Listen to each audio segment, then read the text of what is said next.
Hey everybody, Irman Brady here. Thank you so much for tuning in. As you've seen in my past interviews, I've done a lot of political interviews with candidates running in 2020.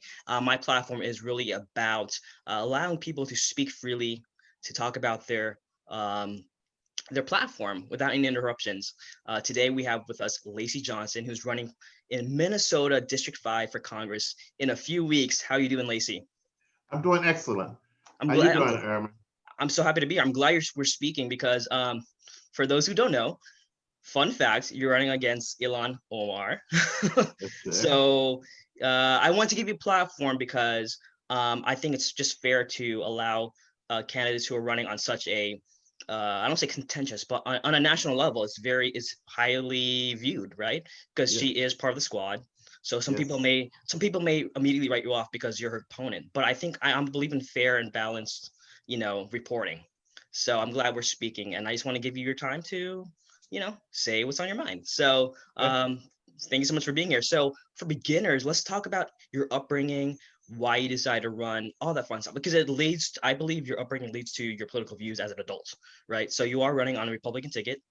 So I'd love to know your upbringing, your Okay. background, all the good stuff. Okay. I think you're good and correct in saying that my upbringing reflects my political views. Uh, I'm a majored in English, so there was a poem by William Blake, I think, and there was a line in that poem that I never forgot from the first time I read it in junior high school. It says that the child is the father of the man. And really, what it's saying is that how we're raised shape us when we become adults. And there's a lot of people probably know I was born and raised in a small town in Mississippi called Natchez. They probably don't know a little fun fact about Natchez is that at one time during the 1850s or so, mid 1800s, Natchez had more millionaires than any other city in the country, I hear. But bottom line is that I had a great childhood. I tell people I had a perfect childhood. And the reason I say that is because I had God in my life. I had a great set of parents, great family, great adults, great role models, great mentors who looked after me. We had good food and we had good music. And to me, that's like 90% of the enjoyment of life. And so I really had that. I was always a good student, always interested in athletics also, did well in school. By the way, another little tidbit, I was the first Miss Lou Junior champion in that area of the country. And I always was interested in every subject, played in the band. I think I was fairly popular. And I always had a good spiritual outlook on life because of me being raised in the church and the lessons that I learned there and the example I received from the adults in my life. When I left home at the age of 17 to come to Minneapolis to attend the University of Minnesota, I felt at that time that I was prepared for whatever life had to offer me. And that has not changed. It's proven to be true. I've just had a good outlook on life and I've always been positive. And I might have mentioned it to you right before we got on the air that I've never had a bad day in my life and I don't think I ever will. But when I came to the University of Minnesota, I majored in English, got my first tech writing job at Hennepin County Information Technology Department. I was writing about Sheriff Warren databases. And my personality is, well, first of all, I've always had a thirst for knowledge. And my personality is that I don't want to have anyone explaining stuff to me that I can go out and read and study and understand for myself. That led me to go back to Brown Institute and take computer programming and just speeding things up a little bit. That led to a 40-year career in computer engineering. Probably the first half or so, over the first half, was spent in defense system development. We designed, built, manufactured the standard airborne computer that went on all the fighter jets from the F-4 to the F-18. We designed computers that guided torpedoes. I was on a classified project where we tested inertial measurement units to guide missiles. And I guess probably the most fun project, at least on the Department of Defense side, and what I'm proud of, and we still have a relationship with the guys on that team, is that we designed the first non-film based air reconnaissance system. In other words, the first digital air reconnaissance system. And the technologies that was involved there, I was always involved in leading edge technology, and I just had a thirst for that. Had a lot of great mentors in the corporate world who helped me progress through that, all the way up to from my project manager to manager. I transferred over into the commercial side of the industry. And along the way, I worked for Control Data, General Electric, Bell Atlantic. I worked for Lockheed Martin. I worked for Northwest Airlines. I've worked for Excel Energy, a lot of the top companies, and I've enjoyed every moment of that. In fact, going back to something I previously said, I've enjoyed every class I've ever had. I've enjoyed every job I've ever been on. Starting with the first job I had where I was being paid 30 cents an hour to work in the fields. And I just really enjoyed that. So that's basically my professional career. Along the way, I also was CEO of a couple of inner city companies. One was a computer company, a value-added reseller. Another one was an educational services company that tutored and offered mentoring service and homework assistance to inner city kids who were struggling in school. And then I had another one where we really taught, called Young Entrepreneurs of America, where we taught, once again, inner cities, urban kids, technology and business, because ultimately, and you'll find out later, I think that's one of the keys, that's one of the opportunities in America for succeeding and getting ahead, generating generational wealth. And a lot of the issues that in the communities that I care about are economic issues and require generational wealth. And I understand and appreciate the fact that we have to break this cycle of dependency. And so I'm about empowering people. So that's my professional career. But more important than my professional career is my family career. Once again, I mentioned that I had a great family growing up. I had 9 sisters and brothers. We weren't always at the top of the economic ladder. In fact, I asked my dad one time how much money him and mom made when we were living in this 3-room home, 2 parents and 9 children. And he said $50 a week. So I wasn't born with a silver spoon in my mouth, but I like the challenge of achieving, moving ahead, always trying to do better. And that's what was instilled in me by everyone. But it led to me, I met my wife in my mid-20s. We've been together for over 40 years. We've been married for 33 years. We raised 2 sons here. Both of them attend public schools. One graduated and went on, got a full ride at the University of Minnesota, and then he went and got his master's in fine art from Brown University out in Providence, Rhode Island. Another one graduated from another inner city school, and he went on and get his associate degree. He's in business, entrepreneurship, and music right now. So I've really been blessed to have a great family. In fact, I tell people, look, if I had to state one goal in life that I wanted, it was simple. It was to just sit down at the table for Thanksgiving dinner with all of my children, their spouses, and my grandchildren, and enjoy Thanksgiving dinner. And the reason I say that is because that would be symbolic of all the right things I've done in life. And so, so that was my goal. And once again, from a family matter, that's let you know who I am. And I've always been involved in the community. Once again, from working with gang members and getting them jobs and turning their lives around, from starting up a charter school, from sitting on a school council to help guide the school council in the inner city, being an advisor on a STEM board, a science, technology, engineering, and math board for these young people. Once again, we talked about some of the companies I started up and gave children a job. I've done prison ministry, been a trustee of my church, been on an advisor board for charter schools. I've just spent all my life trying to give back, and it's just always been in my heart to do that. I've never had any great goals of creating owning a lot of money myself, except for the help people. I've never dreamed of a 20-room mansion or anything. Always been focused on people's lives and making people's lives better and serving people. And you get a certain stage in life where, once again, as a Christian, I remember the parables out there of the talents. And I just figured God gave me so many talents and so much blessing. And when it come time for me to make accounting for the return on that investment, I wanted to make sure I gave a great return. And that led to me right now. I'm starting up a venture capital fund based on the Opportunity Zone designation in the tax fund.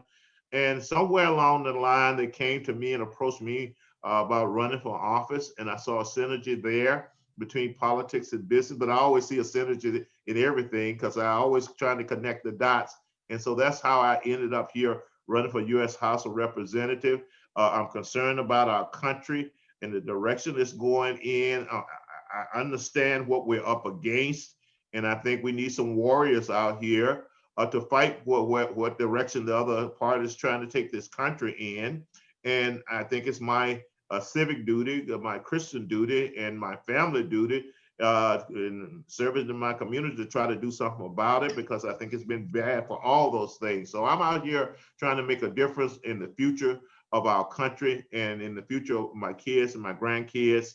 And that's what's motivating me. So that's, I guess it's not quite an elevator speech, but well, No worries, no the worries. elevator going up to the 100th floor. It's an elevator speech. There you go. Hey, I give you, like you said, I'm not gonna interrupt you. It's all about you, man. So I do want to talk about your platform. And before we do, I love the glasses look, so I gotta hop in there myself and Okay, great. And hopefully I look sorry about the smart. Do I look camera. smart? We're canvassing nowadays, and I'm out in the hitting the pavement a little bit. And it's snowing here. We had our first Oh big wow. snowfall here. Yeah. So let's talk about your platform. I saw your site. You talk about criminal justice reform, which I appreciate, immigration, education, a strong economy, which you just talked about. And you have something called the jobs plan. So if we can just briefly highlight what your platform is about, each topic, like I just mentioned, you can start from anywhere from criminal justice reform to immigration, strong economy. So what is your platform, Lacy? Well, yeah, we can talk. I'll give the high level, and then we'll get into some details.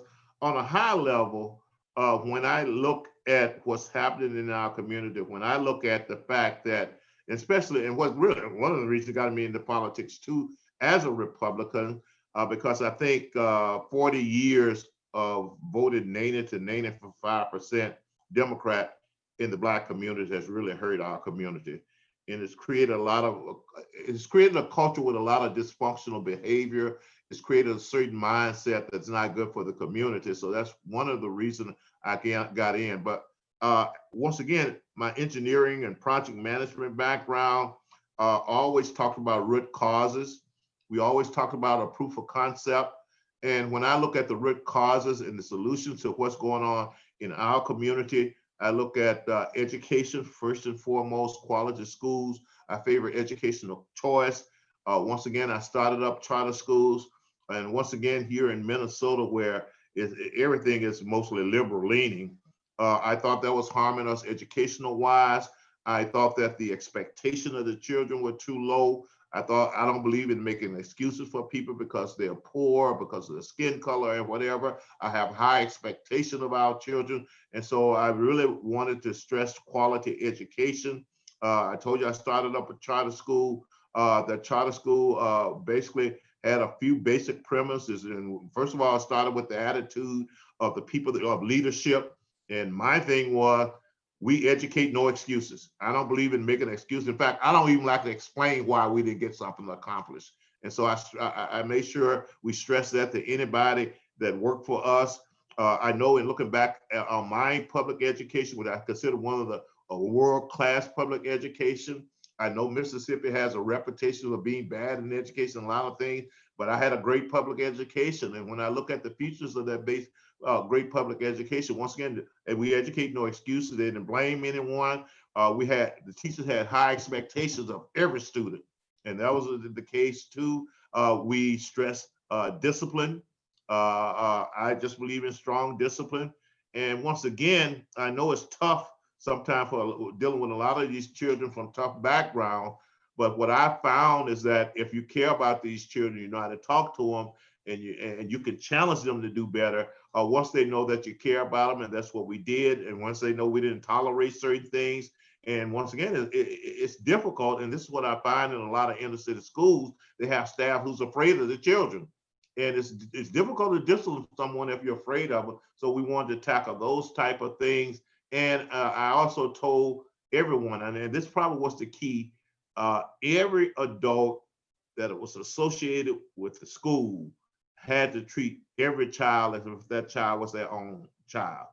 And I know, as serving on a charter school advisory board, people who are trained in education, they come in and start quoting all the latest studies on class size and curriculum and all that type of stuff. But really, it's more fundamental than that. So we laid those fundamental type of features in the school. And to make a long story short, at the end of the first year, these children who a lot of people did not want, they were scoring in the 85 percentile of the nation. So education is very important. Choice is important. I think, and once again, I indicate I'm a competitor. I believe in competition. I believe that competition brings out the best in everyone. And I think a fundamental issue with public education is that there's no competition. I mean, the children, they're basically a captive audience. So that's why I'm in favor of school choice. I'm even in favor of vouchers. Because once again, and this is a challenge I say to the public school system, who always come up with all kinds of reasons not to go to voucher. I'm saying, let's give it a shot and see whether or not how it works. If you're so confident it's bad, let's try it. And I know I really believe if we ever try it, we'll see a difference, because now they have to compete with the students. So that's enough on education. I really believe in that. Other part is economics. Economics where once again, I mentioned I was working on an opportunity zone venture fund to move high-tech companies into the inner city. Well, I've been talking to business people in software development, in medical technology. I've been talking to people in digital marketing. I've been talking to people in clothing apparel. I've been talking to people in app development who are all willing to move their companies into this district and provide high-paying jobs. But there's just as importantly, it provides access to executive management of these companies, by access to the governance board of the directors and things. And the other part of that is that it provides an opportunity for the community to own stock in those companies and start the process of creating generational wealth. So I'm a big fan of starting for-profit businesses. Right now, the zip code that I live in, I think there's about 240 some nonprofits. And one of the issues I have, and I did debate a Democratic opponent one time, he said he didn't trust for-profit companies. And that shows you there the difference between what they're preaching for our community and what we're preaching for our community. So once again, economic development. I understand the importance and roles of a family in any community, in any civilization. So we have a challenge in supporting families, and where it's needed, rebuild families. And so that's a high priority that most politicians don't talk about. In fact, another side, one of the other reasons I'm in politics is because I got tired of sitting at home, listening to media talk about issues in this community, solutions in these communities. I got tired of going into successful, educated friends' home who's just reflecting what the media is saying. And I just came to the conclusion what they were talking about had nothing to do with solving the issue. I mean, you understand why these issues have gone on for 40 years, because all the stuff they're talking about, once again, from an engineering standpoint, where you got signal and you got the noise, all that stuff was noise to me. And so I wanted to come in here and put a clear signal to the community and have a clear signal on how to solve these issues. So that's another reason I did that. But once again, family. And the thing about it too, and once again, if you care about people, you take a chance on telling them what they need to know versus what they want to know. And one of the things I think our community need to know is that the importance of two-parent families. And I know a lot of the people here have a good reputation. I've been around, they know me.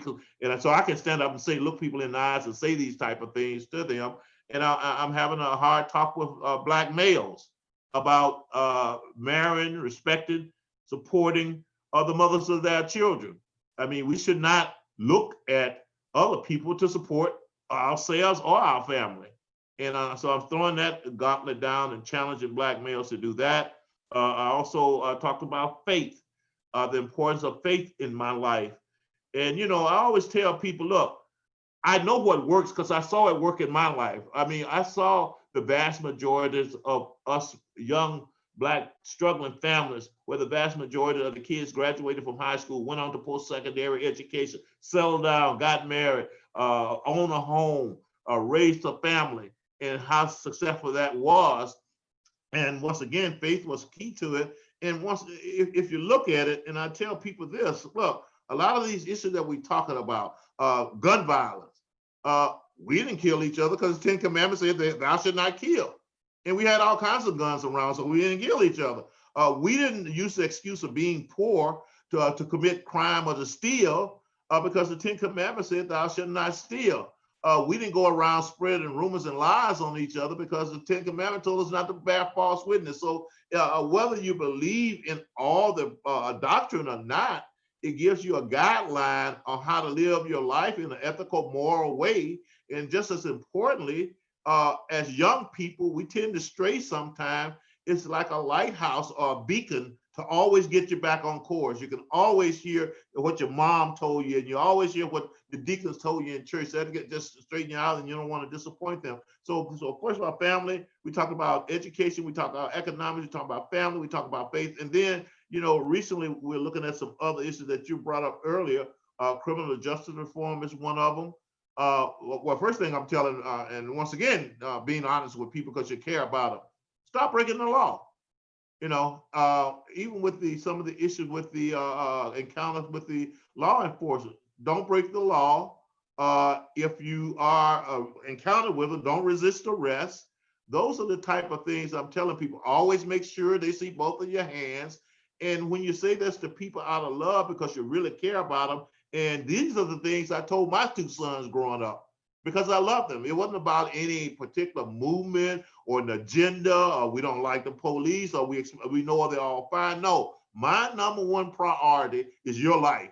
And that's how I'm going to talk to you. So as far as law enforcement, some of those issues that's concerned, that's some of my things. And once again, what it boils down to is that we need accountability from everyone. We have gotten in the habit as a country, and I have to be honest, as liberals, always pointing fingers somewhere else. There's something wrong with the world. It's the history of America. No, you need to take responsibility and be accountable for what's happening to you. So that's part of the message too. Criminal justice reform as a big picture item. I think some of the things that President Trump and his team has done as far as the First Step Act, I think that's a great start to what we need, where you're giving people second chances, you're giving people chances to, you got a bereavement type of clause in there. You're giving a chance where they haven't done non-violent things. You're doing things to reduce recidivism. I think all those are great things, and it's going to come in handy as far as if we, the community, and people like me, take those laws and things from there and work with the people in our community and get them to take advantage of that. I know there's a Second Step Act that's coming out that also going to approach recidivism. So I'm in favor of all that. Now, here's the thing. That's at the federal level. We need to take a look at some things at the state and local level also. I got a member that's on my staff who spent 15 years in prison for a crime he did not commit. And when you talk to anyone who's been in these prisons, that is no way to treat any human being, especially if you think that person is going to be back out on the street someday. And we need to find a way on all levels to take these people and deal with them with high expectation, the fact that we can rehabilitate them if that's the goal. So that's as far as prison reform. I think public safety. I know my opponent, Ilhan Omar, has come out with this reckless idea of defunding the police. No one in our community who really understand the issue and really understand crime is for that. I'm against a lot of the leadership. And as you look across the country, whether you're looking at Baltimore, Detroit, Chicago, Seattle, Portland, all these places where violence and destruction has broken out, is liberal Democrats in control of it. and I'm more of a law and order person. And it leads to, I guess, transitioning to the whole immigration issue. Look, my mantra is very simple. Look, we all must follow the law. If you expect the president to follow the law, everyone should be challenged to follow the law. And I have to tell people, look, I grew up during the civil rights movement, and a lot of that was based on following the Constitution and the law. So you need some basis for your moral stances. And I think the Constitution and the law, it sets the rules and fair to everybody, and everybody have to obey them. So one of the issues I have with the previous immigration policy, where people can just come into the country illegally and stay and reap the rewards of it, I think we should stop that. And I'm in favor of stopping that. Now, having said that, just like in dealing with the community, you got to say things with love and compassion. You're not saying this because you don't like the people or you're mean or anything. You're saying what is fair to everybody, and I can't find anything more fair. And you know, you have to look at the fact that all the issues associated with the legal immigration, and there is a difference. I mean, the other side tend to want to use one term to refer to all of it and make us look bad, but I'm totally in favor of legal immigration.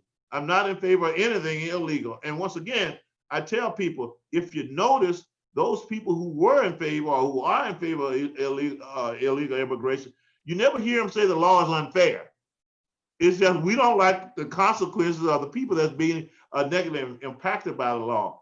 And so my thing is, and being logical, I'm like, well, what if some racist sheriff in some county in this country decide that he don't want to obey the law because he doesn't like somebody?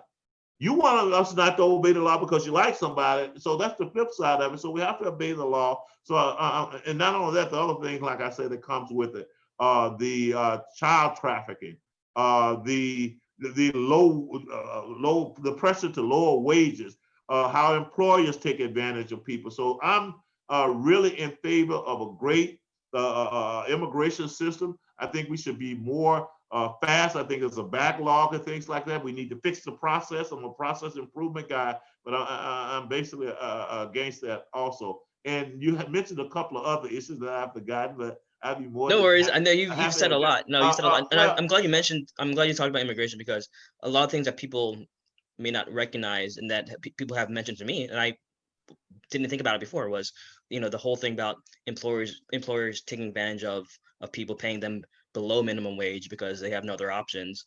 You know, so thanks for bringing that up, because I think people on paper, they may look at Republicans looking at illegal immigration like it's a racist thing, but it's really like, would you say it's more of a practical thing to have a vetting system and have a process? Yeah. Well, everything I do, I think every opinion that I express, I think it's based on certain principle. I mentioned the principle of obeying the law. There's the principle also of you want to shed light on just about everything. Most bad things happen in the dark. And anytime you're behind the scenes doing anything, I'm generally starting from a fundamental principle point of view against that. And so those are the type of things that I look at. And then again, what's fair to everybody. And I always use the example, and I don't know, most people, I don't know anyone who like people who skip the line. I mean, we got a long line of people waiting legally to get in this country.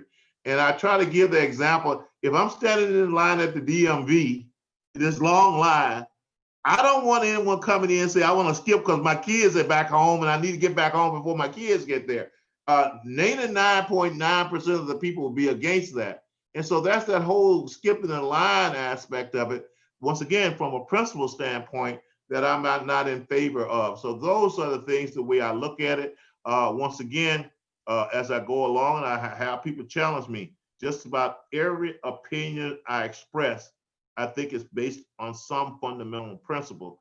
And once again, if I relate that to my career, you know, I've done a lot of things besides computer engineers. I told you about the charter schools. I wrote, produced, and did a television, radio show. I cook. I write programs. I write poetry, and athletically, I was a wide receiver, a shooter, a third baseman.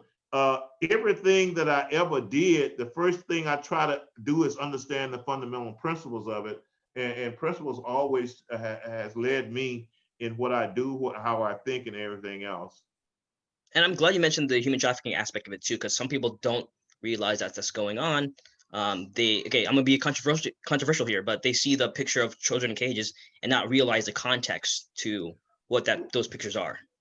Well, yeah, another part of that too is that I've been a foster parent, and once again, I live in one of the poorest, most diverse color zip code in the state of Minnesota. And look, well, I think last time I saw, we had 900,000 kids in foster care, and I've seen that up close up. And the people that I know here, look, if you're riding dirty or you're in a car and you get arrested, they're gonna take your kids. And I've seen a lot of, and I'm just gonna go get straight to the point. Look, I've seen a lot of Black children separated from their parents and family crying. I've dealt with them. And one of the things that I struggle with is that we're concerned, and I saw this on TV. I think it was 200 children were being separated. And I'm sitting here thinking, we got tens of thousands of young Black kids every day being separated from their family and crying and everything. And no one seemed to care about that. And so once again, I just believe in loving everybody, wanting to help everybody, but you take care of home first. And until I find someone on that side of the immigration who's cared about our own children, who's being separated and who's crying and things like that. And once again, the adults in my community know, if you get stopped by the police and you got children in the car, they're going to take those children away from you, kicking and screaming and crying. So once again, it's up to the adults. We need, and I'm about accountability. Adults should not be putting their children in that situation. Why are you going to send your children, put your child in a situation where basically, whether you agree with it or not, if you think it's illegal, it's wrong, change the law. But the law says you can't enter this country illegally. And a lot of the things that they say while they come through this country. I mean, if you're being persecuted in Central America, when you get to Mexico, when you're no longer persecuted, why don't you stay there? And I'm not trying to. And I know these families. I know a lot of them, and I care about them. But when you start thinking about those type of things, I think you really, really need to realistically take a look at this issue from not just an emotional standpoint. And once again, caring about the families and the children. And sometimes when you care about people, you have to talk to them about their own role and their own accountability in the situation that they're putting themselves in the situation that they're putting their children in. Now, I'm going to dive into some sensitive territory here. Okay. You mentioned Baltimore, Los Angeles. So these are big cities. And for me, the people I happen to know in these big cities who are running for Congress in 2020 happen to be, by pure coincidence, Black Republicans like yourself.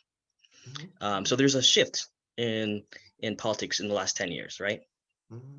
So you're running Minnesota, which has been spotlighted this past year for obvious reasons, right? Mm-hmm. But you're running as a Black Republican against Ilhan Omar. So what would you say are misconceptions that people have about Republicans in terms of race relations? Well, I think the first one is that they are a party of bigots and racist and sexist and xenophobic people. And that's because that's the way much of the mainstream media portray them. But once again, I find them to be people of principle, and most people don't understand. A lot of their principle is based on faith. A lot of their principle is based on the Constitution. Unfortunately, we've stopped teaching history and civics the way it should be taught. So a lot of the young people nowadays don't even appreciate, they don't even know what's in the Constitution. So therefore, when they see conservative standing up for rights, they don't understand that that's what's going on. And when they see the government infringing on those rights, they don't have a problem with it because, I mean, let's face it, it's hard to fight for a right that you don't know you have. And so that's what I see in the Republican Party. I think they believe in free enterprise, self-responsibility, self-accountability. Once again, but what it does, and once again, because in a lot of ways, our battle it's against the public education system, it's against the mainstream media, it's against pop culture, because it allows them to create a narrative, a false narrative around someone who's talking self-responsibility and self-accountability. And then again, a lot of the principles and things that the Republicans stand for, there are nuances in it. And people have to hear people explain themselves. And once again, a lot of times people who have those views aren't given the opportunity to explain the details of what they're talking about. In fact, that's one of the reasons I'm out here, because if you listen very closely to me and most Republicans, really what they're saying is that we have faith and confidence in you as an individual, that if you have the freedom and the opportunity, that you're going to do well in this country. We don't look at it as all these obstacles you have to overcome. We don't look at all the unfairness in life. In fact, most of them are like me. My father once told me, son, fair is a place where they judge pigs.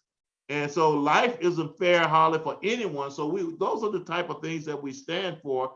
And once again, as a result of me being involved in my candidacy, we are attracting a lot of Blacks to the Republican Party. And what they're finding out is that they're receiving one of the most warmest reception there is.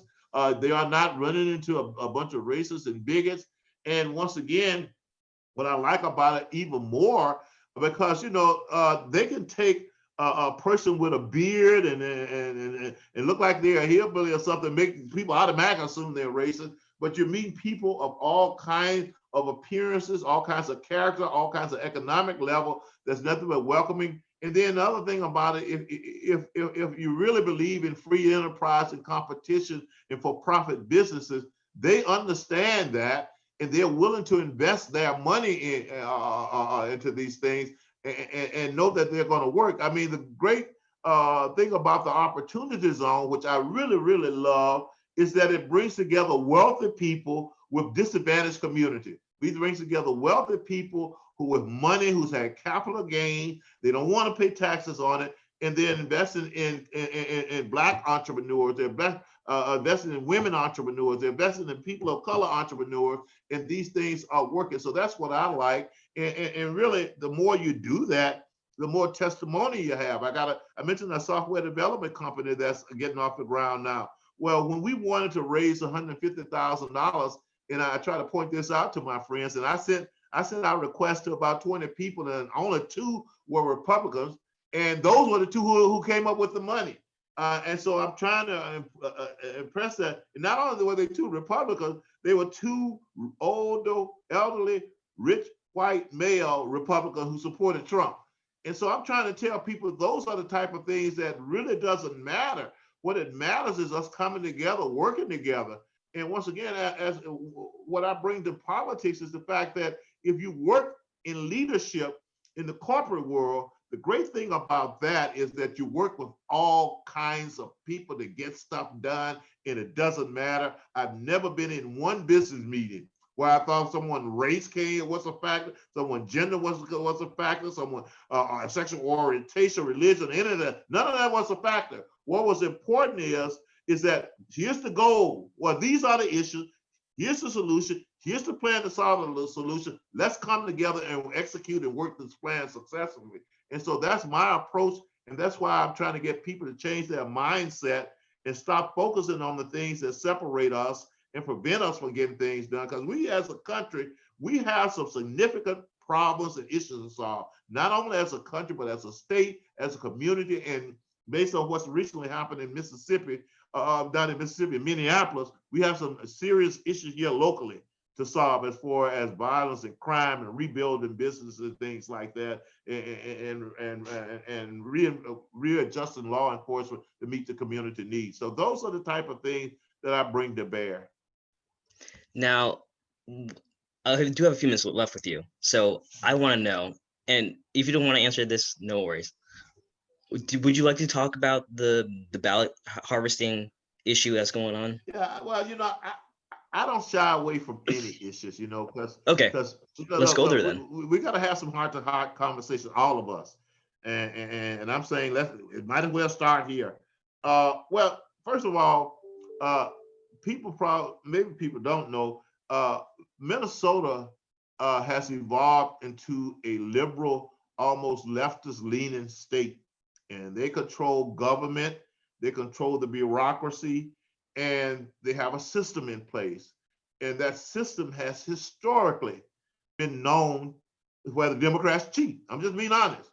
I mean, I was just talking to a Democrat opponent last week, her and her husband, pointing out the fact that they've actually seen eyewitness of Democrats actually cutting locks on a ballot box and stuffing ballots in. So we've known about this. The other thing is, I recently, last year sometime, took voter registration. And as soon as I sat there, I'm like, this is designed to cheat. This is designed for illegal people to vote. And there's nothing in process to do that. So it was a surprise. In fact, I had heard rumors. I got people from that community, the Somali and East African community, that's volunteering for me. And they have been telling me that for a long time.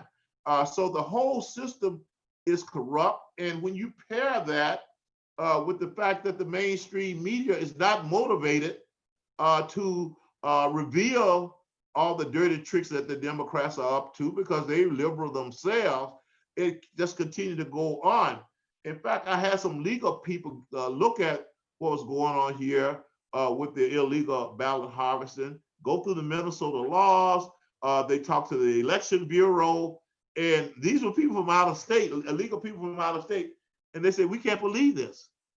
And they pointed out that there are things written in the statute where even if they cheat, it's almost impossible to do anything about it. So they've been cheating. Anytime you run against a Democrat, I think you have to figure in a certain amount of cheated vote cheating, 5 to 10%. I don't know what the number is, but you just figure that into the equation. It's like, once again, using the an athletic analogy, you know, when you go into the home team's gym, the ref gonna cheat you out about 5, 10 points or whatever. And so that's what we're dealing with. I think, and by the way, I'm sure this is going on all across the country, because I just know it and I know how it works. And especially when you're behind the scenes. So yeah, we saw that. We're trying to look at some things we can do about it. Unfortunately, that's not, even if it is true, in a lot of cases, there's not much we can do about it. But eventually, and one of the reasons, again, I'm out here, voters just have to be educated. I think one of the reasons that they get away with it is that we have different knowledge bases. And one of the reasons that we have different knowledge bases because we listen to different media. And somewhere down the line, we're gonna have to come together and come and share the same knowledge base as citizens, and then debate from the same knowledge base. One of the issues with politics now in our country now, everybody have a totally different reality based on where they're getting their information. And I'm trying to bridge that gap, because here's the thing. I have a total confidence in the hearts and minds of the American people if they have all the facts. But just like we see in this Joe Biden story nowadays, Hunter Biden story, where Twitter is basically censoring the information, and Facebook and social media and the mainstream media is basically censoring it. So the average liberal Democrat that I know, even if they're well-intentioned, their information and knowledge base is such that they would never believe it. And so you end up bumping heads a lot. So, but the bottom line with the voter harvesting, the illegal voter harvesting, I've talked to people, I know that community well. I've talked to people in that community. I've talked to people that was involved with the videotaping. I've talked to people at the Henry County Sheriff Department. To summarize it, we were not surprised. We know it's going on. It's challenging. It's tough to do anything about it. But once again, we can't give up the fight. I think you're going to need some strong, courageous people who just not going to give up the fight. And I think that's why I'm on the side that I'm on. I just want to see the best for everybody, and I want election to be fair according to our Constitution and everything else. And right now, that's not happening. I mean, that's always going to be like I say, a percentage of Democrats cheating. That's going to be in just about every election they're in. Now, to your credit, I've actually seen friends' pages get deleted for sharing like actual truth, like facts. Oh, yeah. Right? And I've been shadow banned too myself, just for sharing facts. Yeah. I've seen it firsthand myself. Yeah. They don't like facts that don't agree with them. just like they don't like people that don't agree with them. I tell them they tend to be all for diversity as long as you agree with them and you're on their side. And once again, diversity in politics. You would think that if you're really for diversity, you'd want blacks and Republicans and things like that. If you're really for all that type of stuff, you love to see that. And once again, on the principle side, respect the fact that we compete intellectually, we compete for ideas. But this situation that we're in now, where people are actually being attacked for putting out Trump signs or whatever, freedom of speech. People are attacked for wearing MAGA hat. People are attacked in restaurants because they hold a different political view. And I think that's because the average person has not looked up the word bigot in the dictionary. Because if you look the word bigot up in the dictionary, it's not about race or anything like that. It's about disrespecting other groups' opinions. And when you got to the point where you are disrespecting someone's opinion because they're conservative or Republican, to me, you're being a bigot.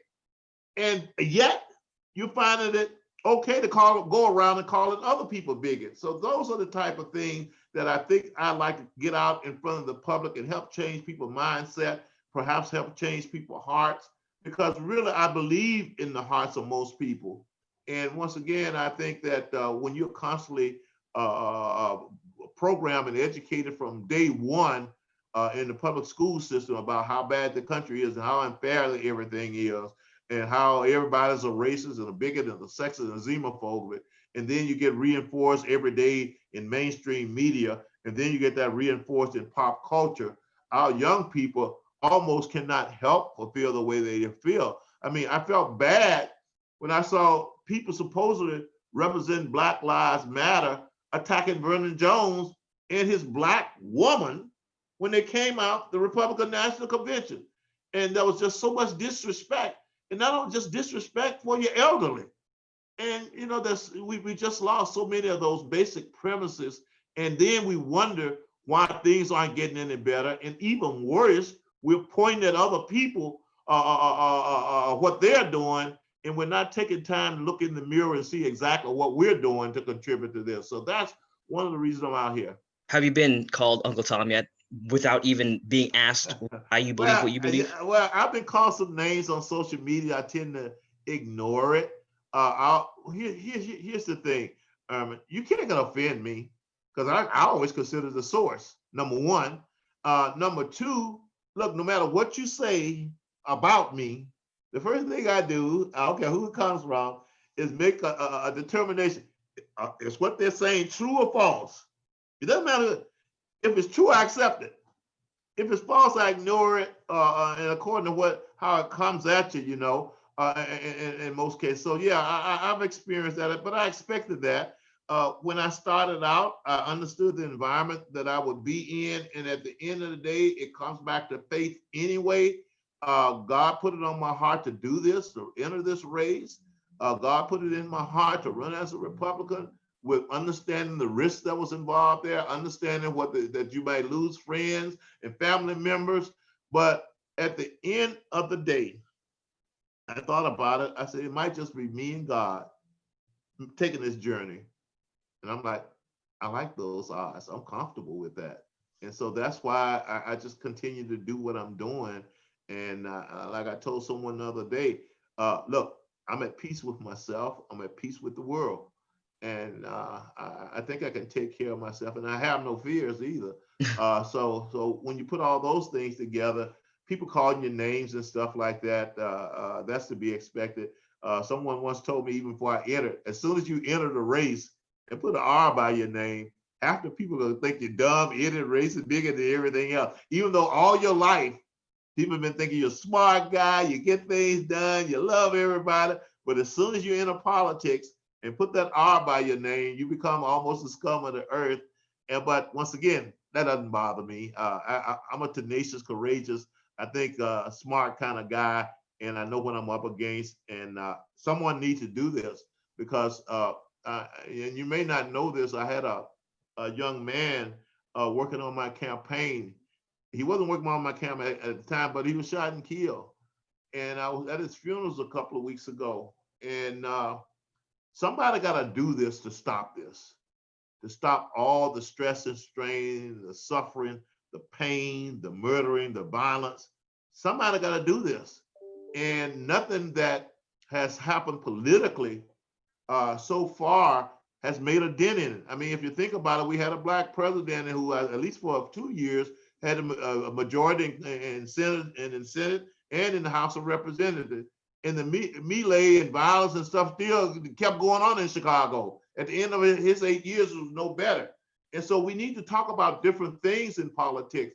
We need to look at things differently, and we need to communicate things differently if we expect to get different results.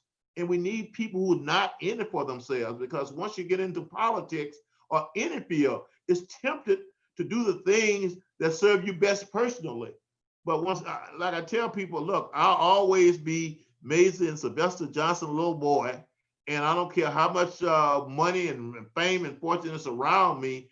I will always stick to the goals that I set out to achieve to help my community. They can't buy me off with all that type of stuff. And I'm not going to Washington, D.C. to be part of a political class. I'm already in the best class that you can ever want. And that's the class of everyday people. And I mean that from the bottom of my heart. I just love everyday people. And I love being around them. And I'm not impressed by fame or fortune and money and all that type of stuff. So that's why I'm out here running and doing what I'm doing. Love it. And I have 2 questions before we go, because I know you got to run. How has the media treated you so far, being that you're running as an R and that you're running against someone from the square? I'm sorry, not square, the squad. Sorry. That's a good question. I think overall, even the first article that the local media came out with, it hit me on a couple of things that was kind of unfair, but I wouldn't argue about that. And from that point on, they've been fairly balanced. I think the local newspaper recently didn't endorse neither myself or my opponent, Omar, which, of course, if they were really fair, they would endorse me, because I am the best candidate by far. And so they've been treating me fairly well. And I think part of that is that it's almost humanly impossible to meet someone who's genuine, who's doing it for the right reason, and talk to them and write nasty things about them, and who's basically smart, hardworking, got a good background, and write nasty things about them. And so overall, I think they've treated me very well. Even the guy, I had a reporter come here from the New York Times during the defunding the police. And, it's kind of like athletic competition once again, you can tell when you're getting to an opponent. And I think he came in with the expectation of raking me over the coals. But when he heard me and heard the logic behind what I'm doing and understood my background, I think I felt him softening too. So they did genuinely soften up. And so overall, for me personally, they've been kind of fair. If they were really fair and objective, the local paper, Star Tribune, I think, would endorse me. But I don't expect for them to do that. I understand the peer pressure and everything else in this crazy political environment is in. But I think because they'd probably get canceled, right, for endorsing you. Well, yeah. So I kind of understand that. Once you get old, you start respecting things that motivate people, even though you don't agree with it, and you try to look past that. Once again, where you can work together, even though you don't agree with their motivation and things, you don't mind giving in a little bit to it if you can come together and get things done to help people better their lives. And so that's where I'm at right now. But I can't leave without talking about overall the mainstream media. I mean, they're just off the chain. They're just dysfunctional. It's sad to see the state of journalism nowadays. I mean, it's really sad to me. And that's another reason I'm out here running, because I'm once again connecting the dots. I see the dysfunctionality in the media, and it's ultimately impacting the life of my grandkids negatively, in a big negative way. And so that's why I'm out here trying to do my part to help save us from all this vitriol and all this incivility and all these lies and misleading stuff and innuendos and things like that that's never proven. And I have to put this in all these unnamed sources with all this information on everybody. I mean, everything now is an unnamed source. And once again, keep it in mind, I grew up during the 60s, even though The media has always been liberal, but Walter Cronkite and David Brinkley and Chet Huntley and Reynolds, they did not quote a lot of unnamed sources. In fact, Watergate was the first time they started talking about that. But now, if you notice, just about every story politically is based on an unnamed source, which means you can make up anything you want, and there's no way to hold you accountable for the truthfulness of what you're printing. Now, my last question for you, Lacy. I'm gonna give you 2 minutes on the clock. And actually, when I say 2 minutes, feel free, you don't have to go 2 minutes. You can go shorter or longer. But I'm just gonna put you on the screen and you talk to your potential constituents. And I guess just try to, allow them to see why they should choose you over Ilhan if you want. Okay. So let me put you in the speaker view. Okay. Let me know when to go. Okay, look, just got out of this great interview. The bottom line is this: I am running to be your representative in Congress for all the right reasons. First and foremost, I ask that you take a look at the past 40 years of your voting and ask yourself, has this district, has this city, has this metropolitan area got worse or better? And in fact, has the state got worse or better? And I ask you to look at the time when all of a sudden we almost became exclusively liberal Democrat leadership. And I'm saying to you that if you look at it and make the connection, our downward slide in this state, in this district, and in this metropolitan area started when we started voting exclusively liberal Democrats. And then you pair that with the fact that a lot of the younger people in leadership have been brought up to think that way, to not hold people accountable, to think the government is the solution to everything when it's not. We cannot afford to continue down this path, because if we do, the degradation that you've seen over the past 40 years will continue the next 40 years and the next 40 years and the next 40 years after that.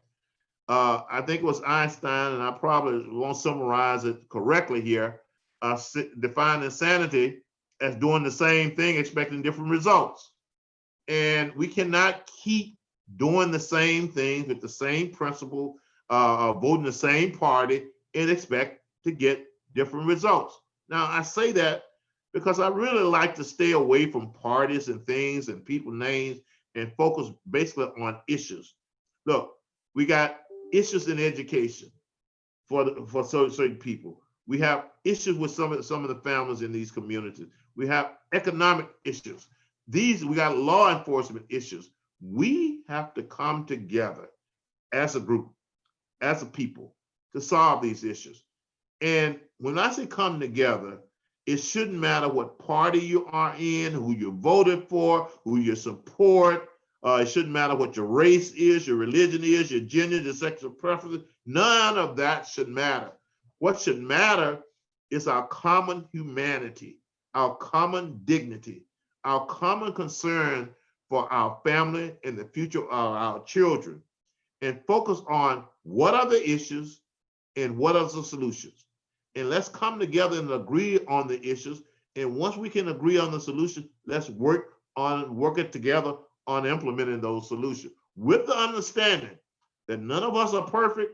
We might have to adjust our plans along the way. Some of it might be trial and error. But if we as people stick together and have a single purpose of making people lives together, we can come together to do that. And that's why I'm running here. We need to change the flavor of our politics. We need to change the way we look at it. And that's what I'm trying to get you to do. And once again, as long as a person's heart is in the right place, we can all get this done regardless of all the differences and things that are between us. So this is Lacy Johnson. I'm running for Congress, Minnesota 5th Congressional District, against Ms. Ilhan Omar. And I guarantee you, if I do not make a positive, visible, measurable difference in the lives of the people of this district, you won't have to vote me out. I won't run for re-election, because if I'm going to expect for everyone else to be accountable, I first and foremost have to hold myself accountable. And so I say that from the bottom of my heart, and I thank everybody, and I'm here to make a difference. See what happens when you have civil discourse. Like I gave you a full hour, and I didn't know anything about you prior to this, and I'm glad I did, because I think most people see that you run as an R, they see that you support Trump, and automatically they write you off. And but I want to hear your platform and hear what you have to say, and be treated fairly, because I know the media won't do that. Yeah. So I'm glad we connected, and got to hear from you firsthand rather than people giving me sound bites about you, right? And I think most people do that. So I'm grateful that we spent an hour together, and I got to give you, I guess, a voice for my listeners, because a lot of people in my audience, they will automatically write you off because of their political ideologies. But it was good. It was good to hear what you had to say in detail. Yeah. And we have a couple of slogans. One is enough is enough, and the other one is time for change. And I think once people get to know me and what I stand for, and they really care about people's lives, that they'll give me a good look, and I will sway some people, which I have been doing, to vote for me, vote for a Republican even for the first time. So thank you very much for this opportunity, Erman. Lacy, God bless you, and hopefully we'll stay in touch no matter what happens in 2 weeks. Yeah. Best of luck, and so we'll see what happens. And I'm looking to stay in touch with everybody, whether they support me, agree with me or not. So it's been a great time for me. Thanks a lot.